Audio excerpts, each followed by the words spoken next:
blinking, no? Yung sa Epson yan, kailangan i-reset eh.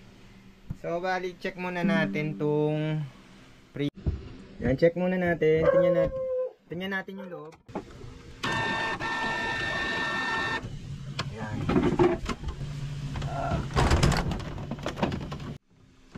Yan. Angat. Tapos yung ink hindi umaangat, no?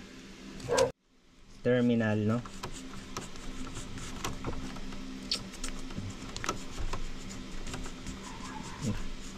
Pag nag-short to, kailangan nyo magpalit ng bagong head.